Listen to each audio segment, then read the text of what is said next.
첩 99미년 겨울, 고구려의 주도 평양성에 들이닥친 한 명의 사신이 있었습니다. 그의 옷은 거친 여정으로 인해 찢겨 있었고 왕 앞에 무릎 꿇은 그의 전신은 걷잡을 수 없는 공포로 떨리고 있었습니다. 신라의 왕이 보낸 이 사신은 떨리는 목소리로 역사에 남을 한마디를 전합니다. 왕이시여, 외인들이 국경을 가득 메워 성곽이 무너질 지경입니다. 노객합니다. 당시 고구려는 북쪽과 서쪽의 거대 제국들과 대치하고 있던 일촉즉발의 상황. 주력군을 남쪽으로 돌리는 순간 제국의 심장이 뚫릴 수도 있는 절체절명의 위기였습니다. 과연 광개토 태왕은 이 불가능한 딜레마 앞에서 어떤 선택을 내렸을까요? 단 한 번의 선택으로 한반도의 역사를 바꾼 광개토 태왕의 신화적인 정복전쟁. 그 숨막히는 서막을 끝까지 함께하고 싶다면 지금 바로 구독과 알림 설정을 눌러주세요. 여러분이 알고 싶은 또 다른 전설적인 전투가 있다면 댓글로 남겨주시기 바랍니다.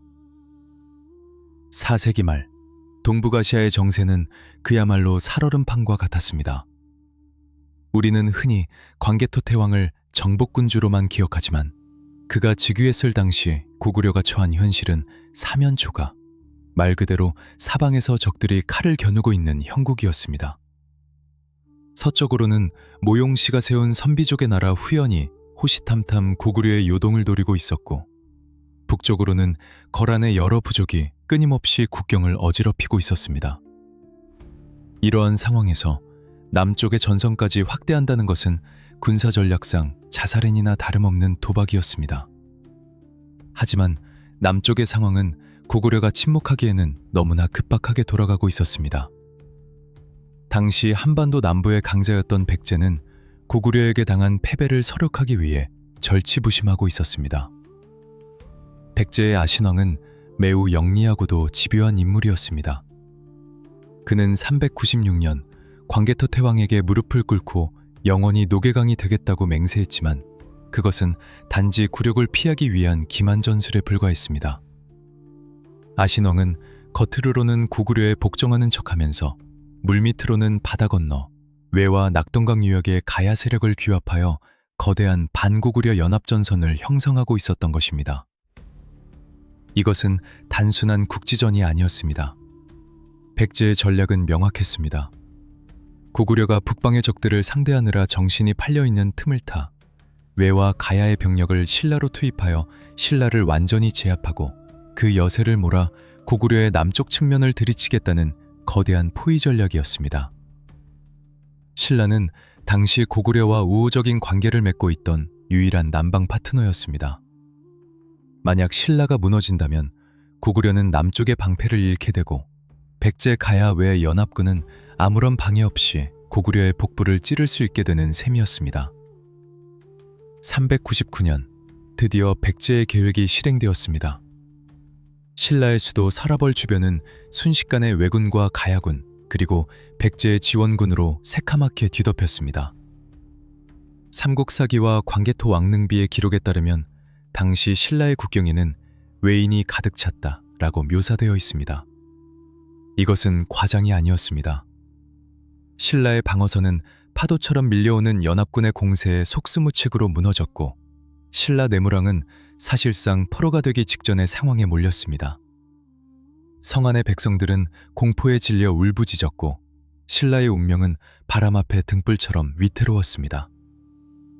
이 소식을 들은 평양성의 공기는 무겁게 가라앉았습니다. 광개토 태왕과 그의 참모들은 깊은 고뇌에 빠졌을 것입니다. 생각해 보십시오. 고구려의 주력 부대인 철갑기병 그리고 북방의 평원지대에서 후연과 거란을 상대하기 위해 훈련된 최정예 부대입니다. 이들을 이끌고 산압지형이 험준한 한반도 남부까지, 그것도 수백 킬로미터를 내려가 원정을 떠난다는 것은 보급과 기동성 면에서 엄청난 리스크를 안고 있었습니다. 더군다나 만약 5만의 대군이 평양을 비우고 남하했을 때 서쪽의 후연이 그 틈을 타 침공한다면 고구려는 앞뒤로 적을 맞이하여 멸망의 길을 걸을 수도 있었습니다. 참모들 사이에서도 격론이 오갔을 것입니다. 신라를 포기하고 방어선을 좁혀야 합니다. 라는 신중론과 신라를 잃으면 다음은 우리 차례입니다. 라는 강경론이 팽팽하게 맞섰을 것입니다. 적들은 바로 이 딜레마를 노렸습니다. 그들은 고구려가 감히 대군을 보내지 못할 것이라고 확신했습니다. 그것이 상식적인 판단이었기 때문입니다. 하지만 광개토 태왕은 상식을 뛰어넘는 군주였습니다. 그는 사신이 가져온 서신을 내려다보며 단순히 신라를 구하는 것을 넘어선 더 큰 그림을 그리고 있었습니다. 그는 알고 있었습니다. 아신왕의 배신을 묵인하고 신라의 몰락을 방관한다면 고구려의 권위는 땅에 떨어질 것이며 주변국들은 고구려를 이빨 빠진 호랑이로 여길 것이라는 사실을 말입니다. 태왕의 눈빛이 차갑게 빛났습니다. 그는 방어 대신 공격을, 안정이 아닌 응징을 선택했습니다. 그것은 적의 허를 찌르는 역발상이었습니다. 적들이 고구려는 오지 못한다고 방심하고 있을 때 그 예상을 완전히 뒤집는 압도적인 힘으로 전장을 지배하겠다는 결단이었습니다. 그는 즉시 명령을 내립니다. 보병과 기병, 도합 5만, 출정을 준비하라. 5만 명. 당시 고구려의 국력을 고려했을 때 이는 가동 가능한 정규군 주력을 거의 모두 쏟아붓는 숫자였습니다. 단순히 도와주러 가는 수준이 아니었습니다. 이것은 전면전이었고 상대를 지도상에서 지워버리겠다는 말살의 의지였습니다. 태왕은 북방 국경의 수비를 최소한으로 줄이는 위험을 감수하면서까지 모든 것을 건 승부수를 띄웠습니다. 그의 목표는 단 하나, 신라를 포위하고 있는 연합군을 단순히 물리치는 것이 아니라 그들이 다시는 칼을 잡지 못하도록 뼈저린 공포를 심어주는 것이었습니다. 평양성의 연병장에는 차가운 겨울바람 속에 수만 마리의 군마가 내뿜는 거친 숨소리와 철과 부딪히는 소리만이 감돌았습니다. 병사들의 눈빛은 태왕의 의지를 닮아 서늘하게 빛나고 있었습니다. 그들은 알고 있었습니다. 이번 원정이 단순한 지원이 아니라 고구려가 천하의 중심임을 증명하는 성전이 될 것임을 말입니다. 이제 한반도 역사상 가장 강력했던 철의 폭풍이 남쪽으로 내려갈 준비를 마쳤습니다. 과연 오만의 강철 군단은 험준한 산맥을 넘어 제 시간에 서라벌에 도착할 수 있을까요? 그리고 자신만만해하던 연합군은 이 재앙을 맞이할 준비가 되어 있었을까요? 400년. 고구려의 시도 평양성에 거대한 성문이 열리자 대지는 비명을 지르듯 진동하기 시작했습니다. 그것은 단순한 말발굽 소리가 아니었습니다. 수천, 수만 개의 강철이 부딪히며 만들어내는 기계적인 굉음. 마치 지옥의 문이 열리고 강철로 만든 괴수들이 쏟아져 나오는 듯한 공포스러운 소음이었습니다. 광개토 태왕이 소집한 5만의 병력, 그 선두에는 고구려 군사력의 정점이자 당대 동아시아 최강의 특수부대 계마무사가 서 있었습니다. 오늘날의 시각으로 비유하자면 계마무사는 고대 전장의 전차와도 같았습니다. 당시 일반적인 기병들이 병사만 갑옷을 입고 마른 무방비 상태였던 것과 달리 계마무사는 기수뿐만 아니라 그들이 탄 말에게도 머리부터 발끝까지 촘촘한 철가시글을 입혔습니다. 이중무 엄청났습니다. 그들이 전속력으로 달릴 때 발생하는 운동 에너지는 보병의 방패 따위는 종이장처럼 찢어 발기고 적의 진영을 일격에 분쇄해버릴 수 있는 파괴력을 지니고 있었습니다. 하지만 이 강력한 철의 군단에게도 치명적인 약점은 존재했습니다. 바로 기동성과 보급의 문제였습니다. 철갑으로 무장한 말과 병사는 체력 소모가 극심했고 험준한 산악 지형에서는 이동 속도가 현저히 떨어질 수밖에 없었습니다. 평양에서 신라의 수도 서라벌까지는 직선거리로만 계산해도 수백 킬로미터에 달하는 먼 길이었습니다. 더구나 한반도의 지형은 산맥이 척추처럼 뻗어 있어 대규모 기병부대가 빠르게 이동하기에는 최악의 조건이었습니다. 적들, 특히 백제의 아신왕과 외의 지휘관들이 고구려의 참전을 예상하지 못했던 결정적인 이유도 바로 여기에 있었습니다. 저 무거운 쇳덩어리들을 끌고 산을 넘는다고? 그들이 도착할 때쯤이면 전쟁은 이미 끝나 있을 것이다. 그들은 고구려군이 오더라도 지쳐서 쓰러질 것이라 계산했습니다. 그러나 광개토 태왕은 그 안일한 계산을 비웃기라도 하듯 불가능에 가까운 행군을 감행합니다. 태왕의 전략은 전광석화였습니다. 그는 5만의 대군을 이끌고 일반적인 행군 속도를 훨씬 상회하는 속도로 남하하기 시작했습니다. 이것은 단순한 강행군이 아니었습니다. 철저하게 계산된 병참 지원과 초인적인 군율이 뒷받침되었기에 가능한 기적이었습니다. 기록에 구체적인 병참술이 남아있지는 않지만 군사 전문가들은 고구려군이 전투병력과 보급부대를 효율적으로 분리하여 운영했거나 미리 거점마다 식량과 예비마피를 준비해두는 선진적인 시스템을 갖췄을 것이라 추정합니다. 무엇보다 무서운 것은 고구려군의 침묵이었습니다. 5만 명이나 되는 대군이 이동하면 흙먼지가 하늘을 가리고 소란스러워야 마땅하건만 그들은 마치 그림자처럼 조용하고 신속하게 움직였습니다. 태왕은 행군 중 사적인 대화를 엄격히 금지했고 오직 지휘관의 수신호와 깃발에 따라 일사불란하게 움직이도록 통제했습니다. 적의 첩자들이 그들의 위치를 파악하기도 전에 고구려군은 이미 산맥을 넘고 강을 건너고 있었습니다. 그것은 행군이라기보다 거대한 사냥감이 있는 곳을 향해 소리 없이 다가가는 맹수의 발걸음과 같았습니다. 한편 포위된 신라의 서라벌은 절망의 도가니였습니다.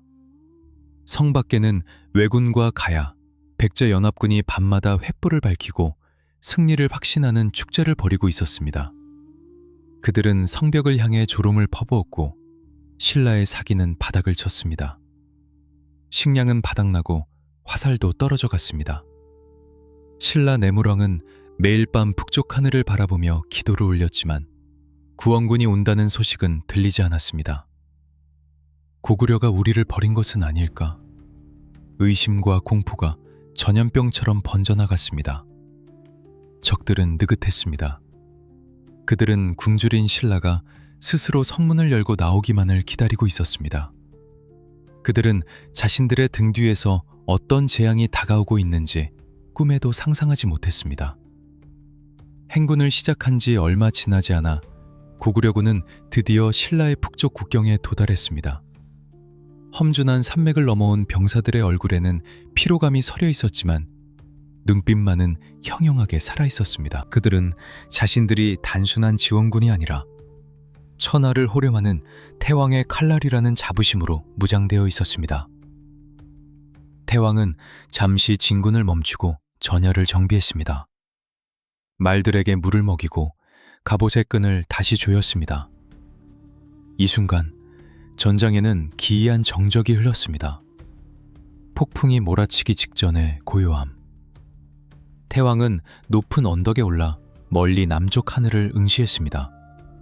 그곳에는 불타는 서라벌의 연기가 희미하게 피어오르고 있었습니다. 태왕의 입가에 서늘한 미소가 스쳤습니다. 기다리게 했구나. 이제 사냥을 시작하자. 그의 명령이 떨어지자 5만의 철기병이 다시 움직이기 시작했습니다. 이제부터는 숨죽일 필요가 없었습니다. 그들은 속도를 높였습니다. 대지가 울리기 시작했습니다. 쿵, 쿵, 쿵. 마치 심장 박동 소리처럼 혹은 지진이 일어난 것처럼 땅이 규칙적으로 떨리기 시작했습니다. 서라벌을 포위하고 있던 왜군의 진영에서도 이상한 낌새를 눈치챘습니다.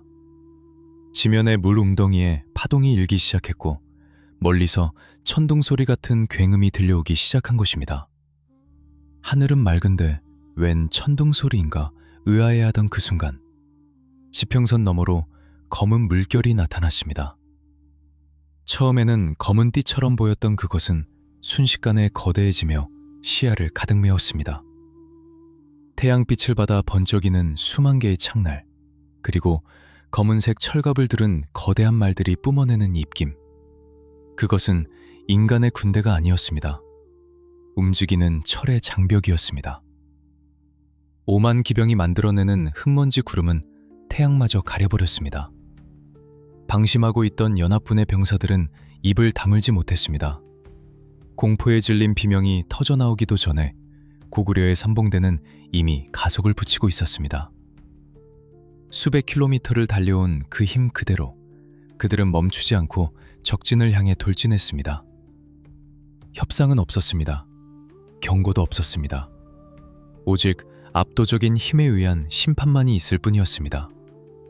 과연 평화에 젖어있던 연합군의 얇은 방어선이 이 거대한 철의 해일을 막아낼 수 있을까요?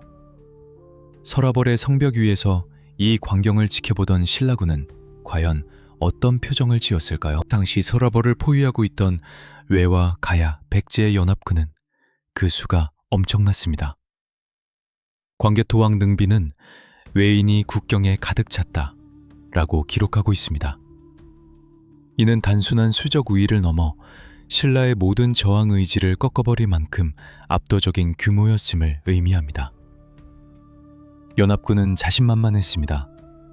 그들은 고구려가 북쪽의 거란과 후연을 막느라 정신이 없을 것이라 확신했고, 설사 지원군을 보낸다 한들 소규모 보병 부대일 것이라 예상했습니다. 그들의 눈앞에 있는 신라는 이미 다 잡은 먹잇감에 불과했습니다. 그들의 경계태세는 느슨해졌고 일부 병력은 이미 약탈물을 챙기거나 승리의 기분에 도취해 대열을 이탈하기도 했습니다. 그러나 그들의 오만함이 절정에 달했을 때 서라벌 북쪽의 대지가 미세하게 떨리기 시작했습니다. 처음에는 지진이 일어난 줄 알았습니다. 찻잔의 물이 파장을 일으키고 성벽의 흙먼지가 조금씩 흘러내렸습니다. 하지만 그것은 불규칙한 자연재해의 진동이 아니었습니다.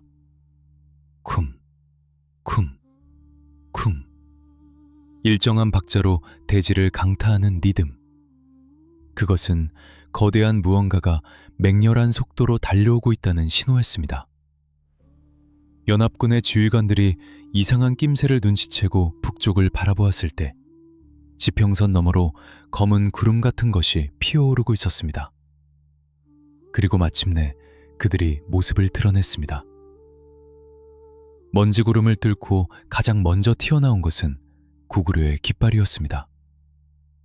그 뒤로 태양빛을 반사하며 번쩍이는 수만 개의 강철 투구와 창날들이 쏟아져 나왔습니다. 오만의 고구려군, 그 중에서도 삼봉에 선 것은 바로 전설적인 계마무사들이었습니다. 그들의 등장은 그 자체로 공포였습니다. 당시 외나 가야의 병사들은 가죽 갑옷이나 부분적인 판갑을 입는 것이 고작이었고 말에게까지 갑옷을 입힌다는 개념은 상상조차 하기 힘들었습니다. 그런데 그들 눈앞에 나타난 것은 머리부터 발끝까지, 심지어 타고 있는 말의 눈을 제외한 모든 부분이 철갑으로 뒤덮인 철의 괴물들이었습니다. 고구려다! 고구려군이 왔다! 연합군 진영에서 비명이 터져나왔습니다. 하지만 전열을 정비하기에는 너무 늦었습니다. 고구려군은 멈추지 않았습니다. 보통의 군대라면 적진 앞에서 속도를 줄이고 대형을 갖추거나 항복을 권유했겠지만 광개토 태왕의 군대는 달랐습니다. 그들은 수백 킬로미터를 달려온 가속도를 그대로 유지한 채 마치 브레이크가 고장난 거대한 기관차처럼 연합군의 측면을 향해 쇄도했습니다. 충돌의 순간은 끔찍할 정도로 일방적이었습니다. 거대한 중량의 철갑 기병이 가벼운 무장을 한 보병 중심의 연합군 대열과 부딪혔을 때 어떤 일이 벌어졌을지 상상해 보십시오. 그것은 전투라기보다는 재난에 가까웠습니다. 고구려 기병의 긴 창이 적의 방패와 갑옷을 종이장처럼 쭈나갔고 고구려군 마느머집니다. 그들은 전지장 청나무거를 들고 지나갔고 고구려 종말의 몸통 박치기에 연합군의 대열은 산산조각이 났습니다. 마치 거대한 바위가 모래성을 덮친 것과 같았습니다. 이 과정에서 고구려군이 보여준 것은 단순한 무력이 아니었습니다. 그것은 고도로 훈련된 충격 전술의 정석이었습니다. 개마무사들은 쐐기 대형을 이루어 적의 가장 약한 연결고리를 정확히 타격했습니다. 한번 균열이 생긴 적의 진영은 걷잡을 수 없이 무너져 내렸습니다. 연합군의 병사들은 공황 상태에 빠졌습니다.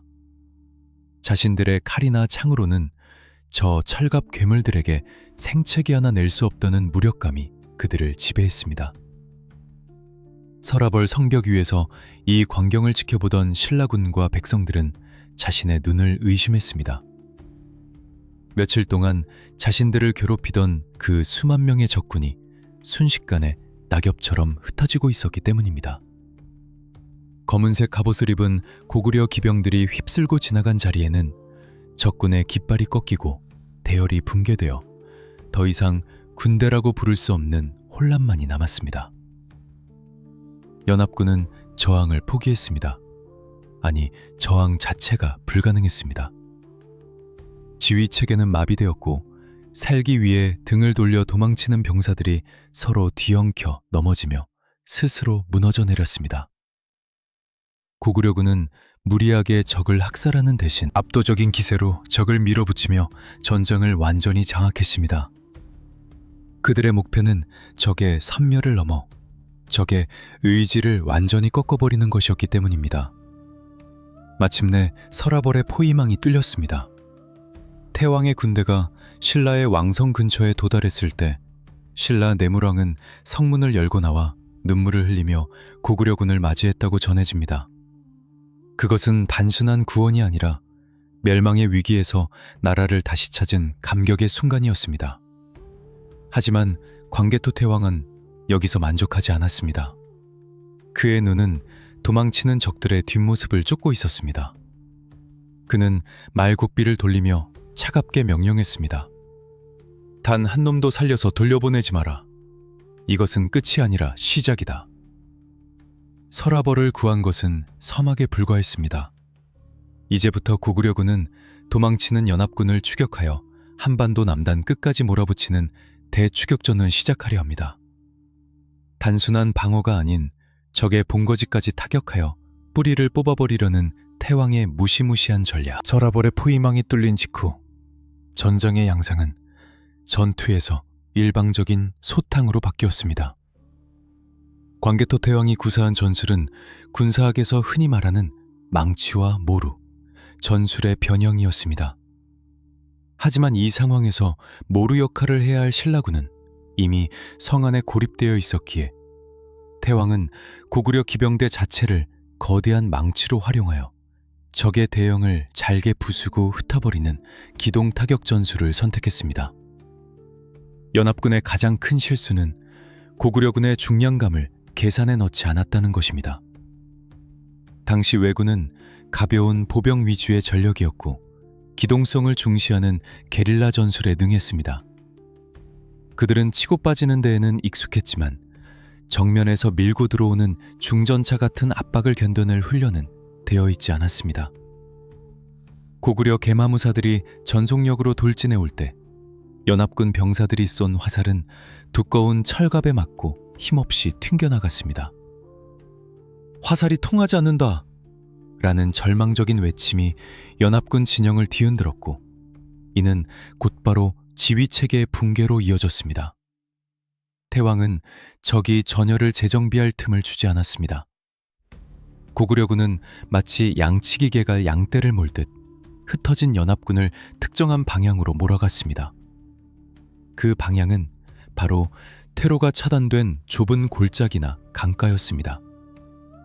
고립된 적들은 서로 뒤엉켜 혼란에 빠졌고 그 순간 고구려의 철기병들이 측면을 강타했습니다. 기록에 따르면 당시 연합군은 괴멸적으로 붕괴되었다고 합니다. 이것은 단순히 병력을 잃었다는 뜻이 아니라 군대라는 조직 자체가 해체되어 버렸음을 의미합니다. 이 과정에서 돋보인 것은 광개토 태왕의 냉철한 심리전이었습니다. 그는 도망치는 적들을 무작정 쫓아가 죽이는 대신 공포를 극대화하는 방식을 택했습니다. 고구려군의 투구 장식과 깃발은 펄럭이며 극이스러운 소리를 냈고 말발굽 소리는 땅을 울리며 도망치는 자들의 심장을 조여왔습니다. 적들은 뒤를 돌아볼 엄두조차 내지 못한 채 무기를 버리고 갑옷을 벗어던지며 남쪽으로, 더 남쪽으로 달아났습니다. 무거운 장비가 생존에 방해가 된다고 판단한 것입니다. 결과적으로 연합군은 무장해제된 상태나 다름없는 꼴로 패주하게 되었고, 이는 그들이 훗날 반격할 능력조차 상실하게 만들었습니다. 서라벌 성내의 신라군과 백성들은 성문을 활짝 열고 이 믿기지 않는 광경을 목격했습니다. 수개월 동안 자신들을 괴롭히던 거대한 적군이 하루아침에 썰물처럼 사라지고 그 자리에 위풍당당한 고구려의 깃발이 꽂히는 순간이었습니다.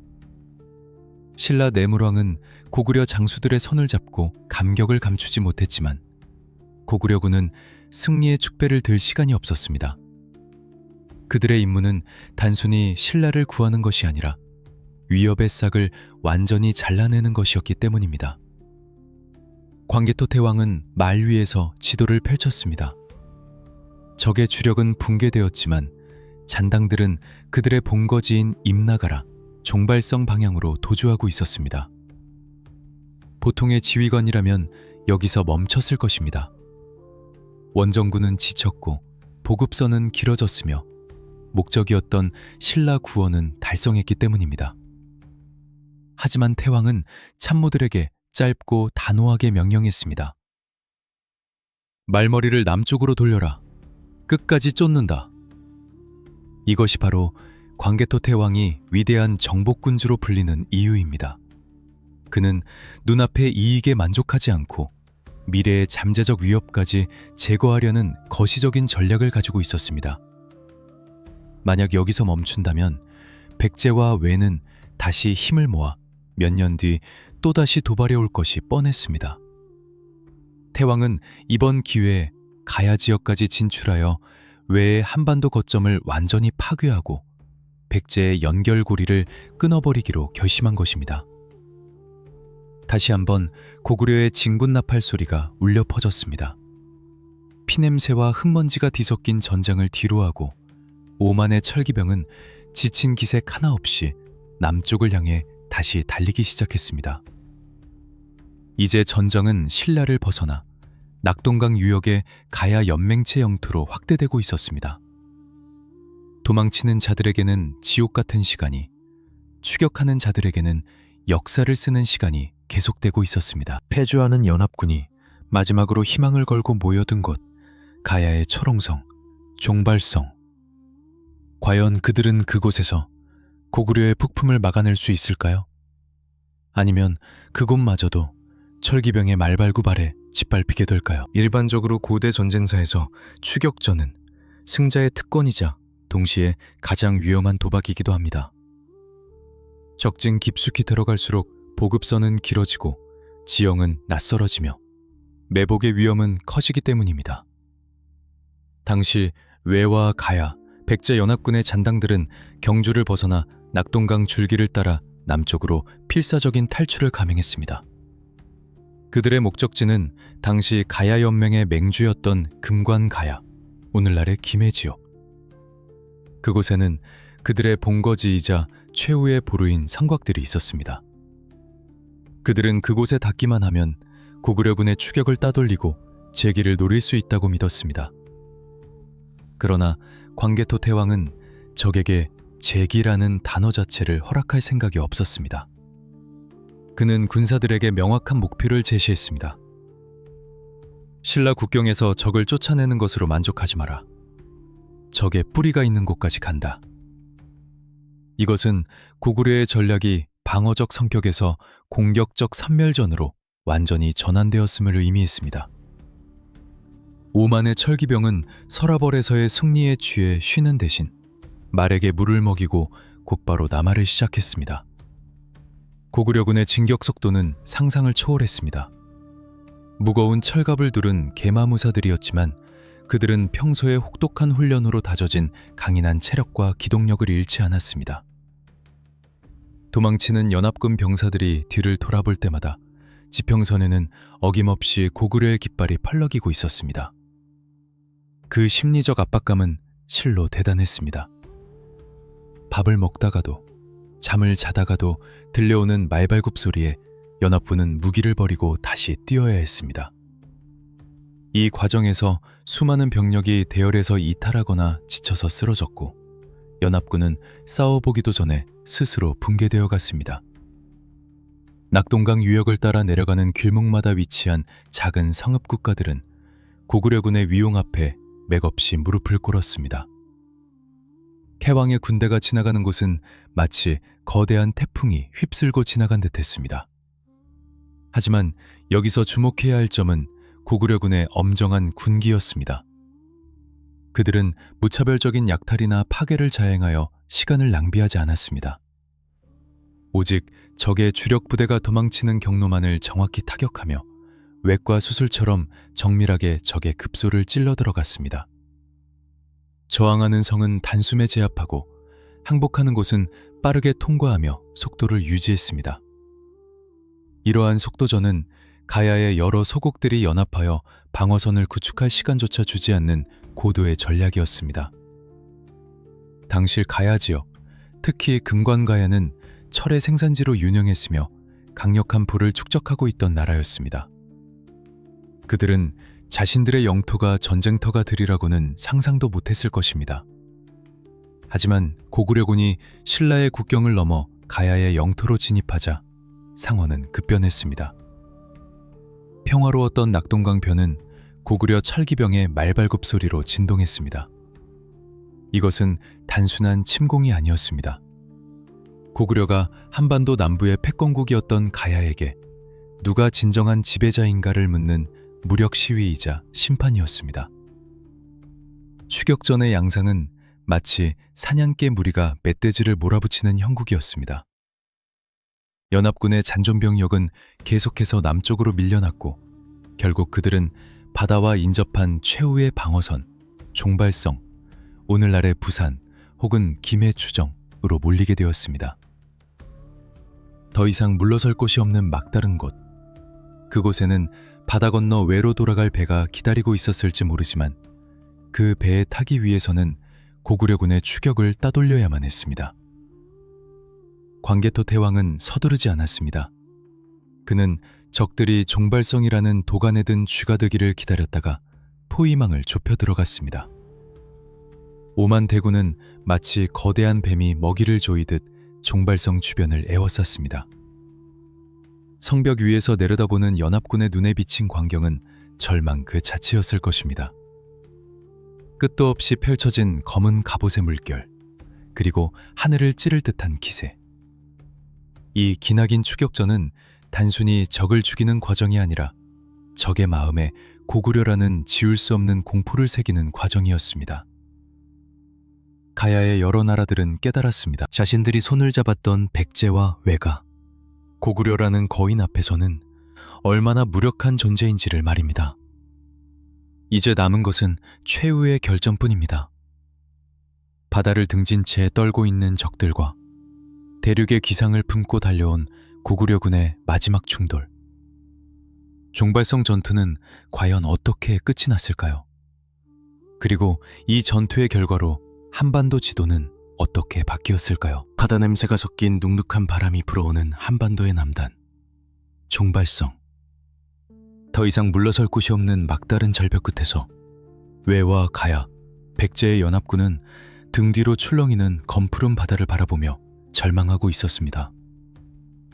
그들이 타고 돌아갈 배는 수평선 너머에 희미하게 보였지만 눈앞에는 그보다 더 거대하고 차가운 철의 장벽이 가로막고 있었습니다. 살아서 고향으로 돌아갈 수 있을까? 아니면 이곳이 그들의 마지막 종착지가 될 것인가? 400년의 그날, 대륙을 후령하던 고구려의 말발굽이 마침내 한반도의 끝자락인 남해안에 닿았을 때 역사는 숨을 죽이고 그 최후의 순간을 지켜보았습니다. 이 거대한 추격전의 대단원, 고구려가 한반도 남부의 질서를 어떻게 힘으로 재편했는지 그 압도적인 피날레를 목격하고 싶다면 지금 바로 구독과 좋아요를 눌러주세요. 승자의 기록은 언제나 냉정하고도 위대합니다. 종발성은 오늘날의 부산이나 김해 지역으로 추정되는 당시 금관가야의 핵심 방어 거점이자 해상교통의 유지였습니다. 이곳은 패주한 연합군에게 마지막 남은 생명줄과도 같았습니다. 성벽 뒤로는 바다가, 성벽 앞에는 고구려의 5만 대군이 포진한 상황. 병법에서 말하는 전형적인 배수진의 형국이었지만 그들에게는 결사항전의 의지보다는 공포와 탈출 본능만이 가득했습니다. 고구려군의 추격을 피해 가까스로 이곳까지 도망쳐온 외의 잔당들은 이미 전의를 상실한 상태였습니다. 그들의 눈에는 오직 항구에 정박해 있는 배들만이 들어왔습니다. 광개토 태왕왕은 서두르지 않고 침착하게 포위망을 완성했습니다. 그는 쥐를 잡을 때도 테로를 완전히 막으면 고양이를 문다는 이치를 알고 있었습니다. 하지만 이번에는 달랐습니다. 그는 적들이 바다로 도망치는 것조차 허락하지 않으려 했습니다. 이것은 단순한 승리가 아니라 적에게 완벽한 굴복을 가르쳐주기 위한 징벌적 성격의 전투였기 때문입니다. 태왕은 정군에 명령하여 성을 겹겹이 에워싸고 심리적인 압박을 가하기 시작했습니다. 밤새도록 고구려군의 진영에서는 북소리가 울려 퍼졌고 수만 개의 횃불이 밤하늘을 대낮처럼 밝혔습니다. 성 안의 연합군은 그 압도적인 빛과 소리에 질려 밤잠을 설쳐야 했습니다. 마침내 공격 명령이 떨어졌습니다. 그러나 그것은 무질서한 돌격이 아니었습니다. 고구려군은 마치 정교하게 맞물린 톱니바퀴치처럼 움직였습니다. 계마무사들이 성문 정면을 강타하여 적의 시선을 끄는 사이 날렵한 보병 부대들이 측면을 파고들었습니다. 종발성의 성벽은 견고했지만 이미 사기가 꺾인 수비병들에게는 종이 벽이나 다름없었습니다. 고구려의 철갑기병이 성문을 부수고 진입하는 순간 성안은 순식간에 아수라장으로 변했습니다. 광개토 왕능비는 이 당시의 상황을 왜구가 괴멸되었다라고 짧고 건조하게 기록하고 있습니다. 하지만 그 행간에 숨겨진 상황은 처절했습니다. 고구려군의 칼날 앞에서 연합군의 저항은 무의미했습니다. 그들은 무기를 버리고 항구 쪽으로 쇄도했습니다. 서로 먼저 배에 오르기 위해 아군끼리 밀치고 밟는 혼란이 벌어졌습니다. 그러나 고구려군은 그 혼란조차 용납하지 않았습니다. 기병들은 도망치는 적의 테러를 차단하고 그들을 해안가 구석으로 몰아넣었습니다. 바다로 뛰어든 자들은 거센 파도에 휩쓸려 사라졌고 육지에 남은 자들은 고구려군의 포위망 속에서 무릎을 꿇었습니다. 태왕의 군대는 무리한 살상을 즐기지 않았지만 저항하는 자들에게는 자비 없는 영원한 침묵을 선사했습니다. 외의 주력 부대는 이 전투에서 사실상 증발해버렸습니다. 그들이 자랑하던 용맹함은 고구려의 강철 앞에서 물거품처럼 사라졌고 살아서 배를 타고 도망친 자는 극소수에 불과했습니다. 바다는 그들에게 탈출구가 아니라 거대한 무덤이나 다름없었습니다. 이 전투의 결과는 단순히 왜군을 물리친 것에 그치지 않았습니다. 종발성이 함락되면서 당시 가야 연맹의 맹주였던 금관가야는 치명타를 입었습니다. 금관가야는 철 생산과 해상무역을 통해 강력한 부를 축적하고 있었지만 고구려군의 발 아래 그들의 기반 시설과 군사력은 철저하게 와해되었습니다. 금관가의 왕은 태왕 앞에 나와 고개를 숙여야 했습니다. 이것은 한때 신라를 위협할 정도로 강력했던 금관가야가 역사의 주도권을 잃고 쇠락의 길로 접어드는 결정적인 순간이었습니다. 전투가 끝난 후 종발성의 높은 곳에 오른 광개토 태왕은 남쪽 바다를 내려다보았습니다. 수평선 너머로 도망치는 몇 척의 배들이 점처럼 작아지고 있었습니다. 태왕의 표정은 덤덤했습니다. 그는 알고 있었습니다. 이제 한동안 저 바다 건너의 섬나라 세력은 감히 한반도를 넘보지 못할 것이라는 사실을. 그리고 백자 역시 팔과 다리가 잘린 채 고립되었다는 사실을 말입니다. 고구려군은 승리의 함성을 지르지 않았습니다. 그저 조용히 무기를 닫고 대열을 정비했을 뿐입니다. 그 침묵은 환호성보다 더 무겁고 위압적이었습니다. 가야의 백성들과 신라의 군사들은 그 모습을 보며 전율을 느꼈을 것입니다. 진정한 제국의 군대란 어떤 것인지 그들은 뼈저리게 목격했습니다. 오만의 철기병이 지나간 자리에는 새로운 질서가 세워지고 있었습니다. 종발성 전투는 고구려가 보여줄 수 있는 무력 시위의 정점이었습니다. 북방의 거친 벌판에서 단련된 힘이 남방의 해안까지 미칠 수 있음을 증명한 사건. 이제 남은 것은 이 승리를 바탕으로 한반도의 세력 판도를 완전히 새로 그리는 전후철이었습니다. 태왕은 단순한 정복자가 아니라 국제 정세를 설계하는 노련한 정치가이기도 했습니다. 전쟁은 끝났지만 정치는 이제 시작이었습니다. 폐허가 된 가야, 구원받은 신라, 그리고 고립된 백제. 광개토 태왕은 이 복잡한 퍼즐을 어떻게 맞추었을까요? 그는 왜 신라를 병합하지 않고 남겨두었을까요? 천하를 경영하는 태왕의 거대한 비전, 그 놀라운 외교적, 지정학적 결말이 제7부 새로운 질서의 탄생에서 공개됩니다. 전쟁이 끝난 직후 한반도의 세력 균형은 완전히 무너졌고 다시 재편되었습니다. 가장 큰 변화를 맞이한 것은 단연 신라였습니다. 신라는 멸망의 위기에서 구원받았지만 그 대가는 결코 가볍지 않았습니다. 고구려군은 승전 후 바로 평양으로 철수하지 않았습니다. 일부 정예 병력은 신라의 수도 서라벌과 주요 요충지에 주둔하며 왕의 군대로서 영향력을 행사하기 시작했습니다. 경주 호우총에서 발견된 청동글은 밑바닥에 새겨진 을묘년 국강상 광개토 지호 태왕이라는 글씨는 당시 신라가 고구려의 강력한 정치적 영향력 아래 사실상 제후국의 위치에 있었음을 증명하는 결정적인 유물입니다. 내무왕은 고구려를 상국으로 섬기며 조공을 바쳐야 했고 고구려의 허락 없이는 독자적인 외교나 군사행동을 할 수 없게 되었습니다. 하지만 이것은 신라에게 굴욕인 동시에 기회이기도 했습니다. 고구려라는 강력한 보호막 아래서 신라는 외와 백제의 위협으로부터 안전을 보장받았고 이를 바탕으로 내실을 다지며 훗날 삼국 통일의 기틀을 마련할 수 있는 시간을 벌었기 때문입니다. 광개토 태왕은 신라를 직접 합병하는 대신 자신의 영향권 아래 둠으로써 남쪽의 든든한 방패이자 보급기지로 활용하는 고도의 위임 통치 전략을 선택한 것입니다. 반면 전쟁의 주범이었던 백제와 가야, 외의 운명은 비참했습니다.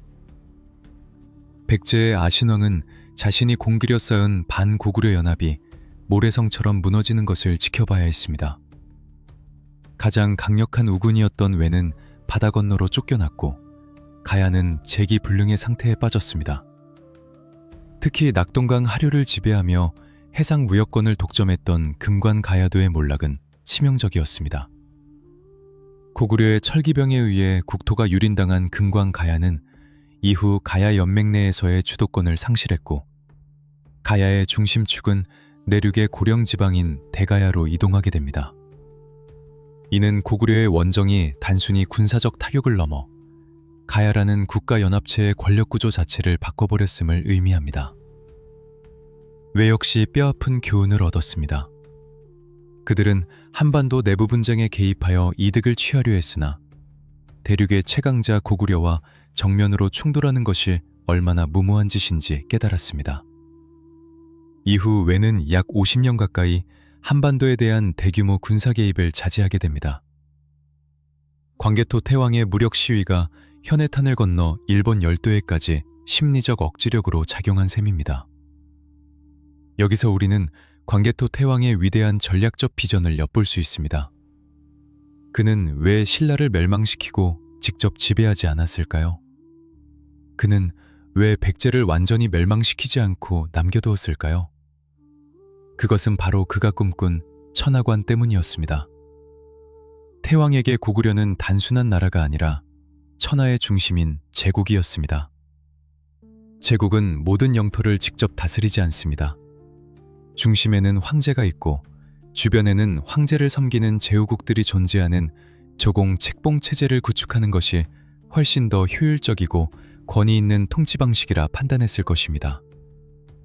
그는 신라를 자신의 속민으로 삼아 남방의 안정을 꾀하고 백제는 고립시켜 힘을 뺀 뒤 서서히 복종시키는 말려 죽이는 전략을 구사했습니다. 이는 힘으로 찍어 누르는 것보다 훨씬 더 고차원적인 패권 전략이었습니다.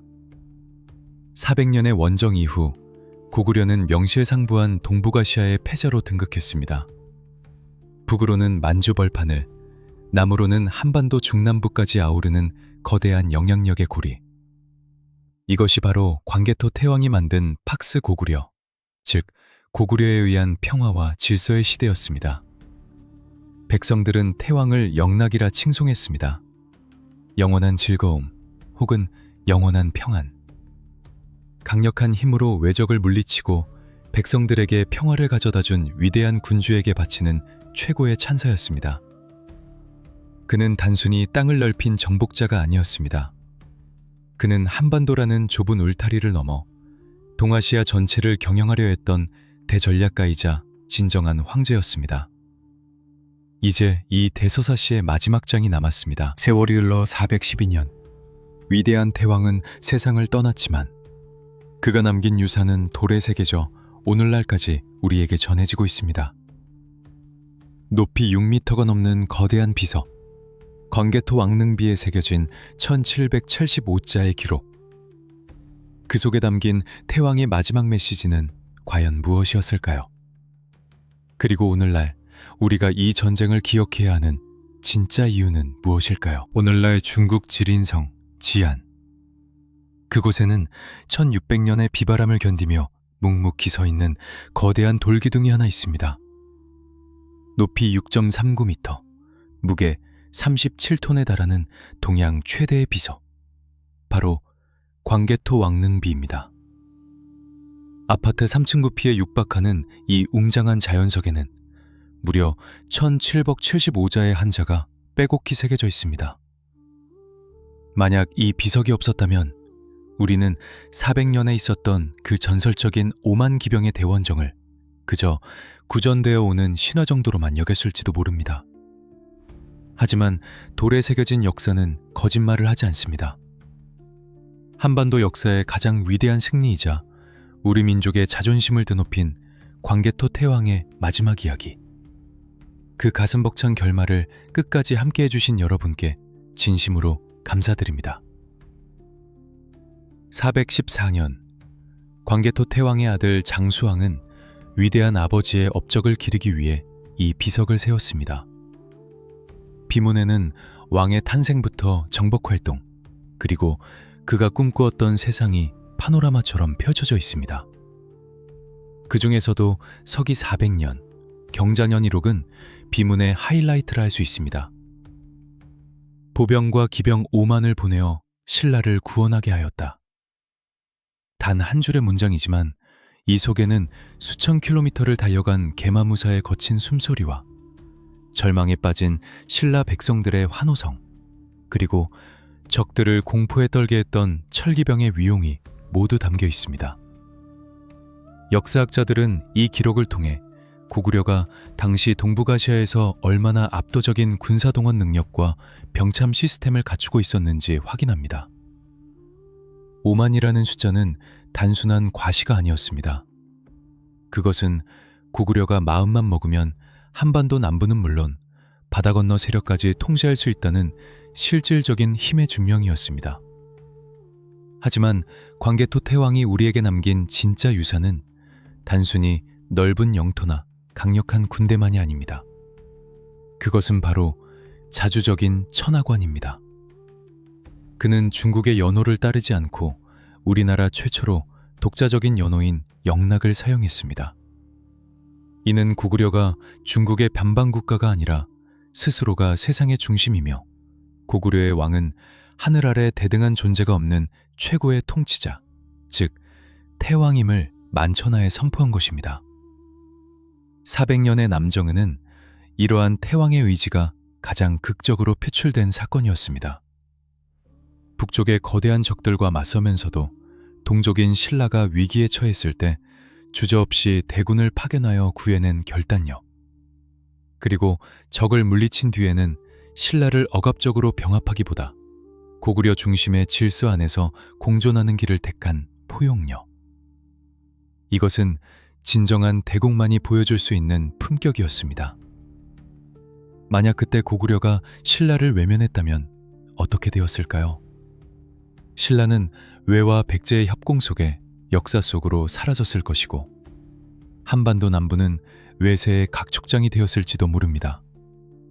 훗날 신라가 삼국을 통일하고 우리 민족의 문화를 계승할 수 있었던 그 뿌리에는 400년 서라벌의 성벽 아래서 적들을 향해 돌진했던 고구려 계마무사들의 희생과 광개토 태왕의 결단이 있었습니다. 오늘날 우리는 광개토 태왕을 정복군주라고 부르지만 비문에 새겨진 그의 시호는 국강상 광개토경 평안호 태왕입니다.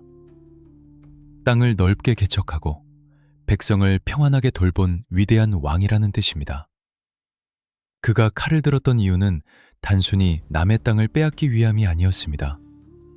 사방이 적으로 둘러싸인 위기 속에서 백성의 삶을 지키고 우리 민족의 생존권을 스스로의 힘으로 확보하기 위한 치열한 투쟁이었습니다.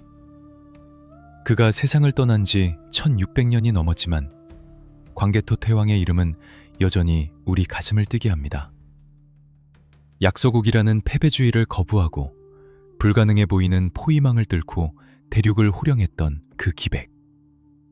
400년의 그 겨울, 한반도를 뒤흔들었던 5만 기병의 말발굽 소리는 멈추었지만 그들이 남긴 불굴의 의지는 영원히 우리 DNA 속에 살아 숨쉬고 있습니다.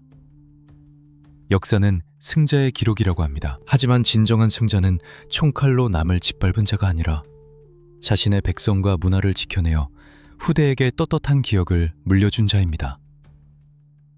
광개토 태왕은 바로 그런 승리자였습니다.